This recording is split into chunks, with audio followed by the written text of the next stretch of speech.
El general José Rodríguez Pérez, comandante del 27 Batallón de Infantería durante la desaparición de los 43, se entregó a las autoridades militares y ya fue ejecutada la orden de arresto civil en su contra.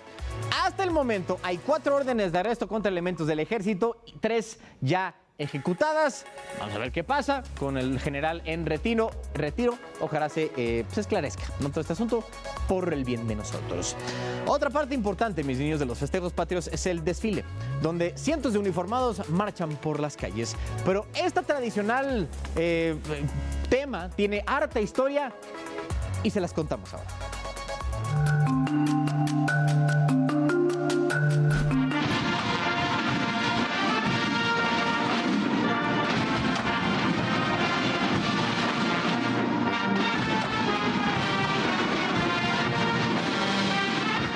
Es importante recordar que aunque el primer desfile militar fue el 27 de septiembre de 1821 por el ejército trigarante comandado por Agustín de Iturbide, el primer desfile militar que se celebró el 16 de septiembre fue ordenado en 1824 por el entonces presidente, el general Guadalupe Victoria. Así inicia la historia del desfile más famoso de México. Salía del centro histórico capitalino y terminaba en el mismo lugar. Si bien han existido diferentes rutas, todas ellas comparten un punto en común, que rodean las principales avenidas del primer cuadro del centro histórico. En la actualidad, esto ha funcionado de manera inversa, es decir, que ahora salen las tropas del primer cuadro del centro histórico y se dirigen por las avenidas principales de la ciudad, Avenida Juárez, Paseo de la Reforma, hasta llegar a las inmediaciones del Campo Militar Marte. Aunque no fue sino hasta mitades del siglo XIX cuando el desfile cobró fuerza y enseñó el músculo del ejército mexicano. A partir de 1857, con el proceso histórico de la Guerra de Reforma y el gobierno de Benito Juárez, y el gobierno del presidente Benito Juárez, se da este cambio.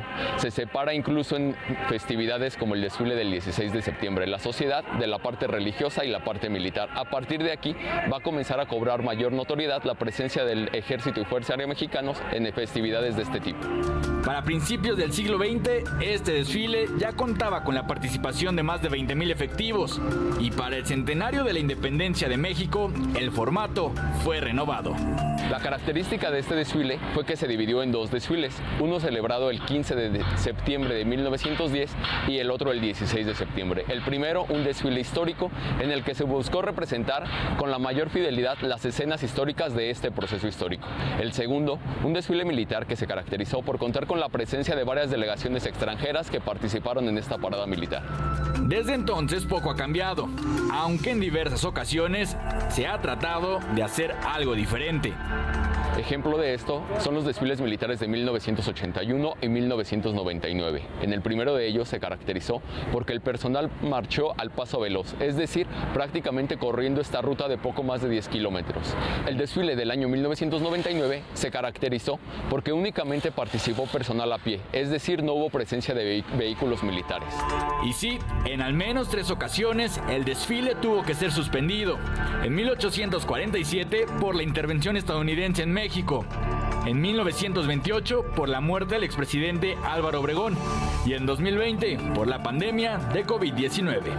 Y aunque la historia de las mujeres en el ejército tiene muchos años, no fue sino hasta 2008 cuando se presentaron los primeros contingentes comandados por mujeres.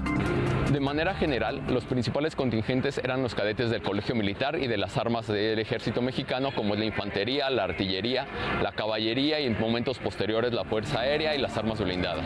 Y a pesar de sus largas horas de adiestramiento, el desfile también ha registrado accidentes.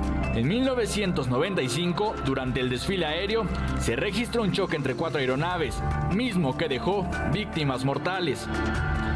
Y el más reciente se dio en 2019, cuando un paracaidista tuvo un mal aterrizaje que resultó solo en algunas lesiones. Sin embargo, hoy por hoy, los efectivos están perfectamente adestrados para no dejar un espacio al error y dar todo un espectáculo. El primero, que nos recuerda lo que hemos avanzado como nación y hacia dónde podemos ir. El segundo, por ser un espacio de acercamiento entre la población y el Ejército y Fuerza Aérea mexicanos. Alberto Valiente, Heraldo Media Group.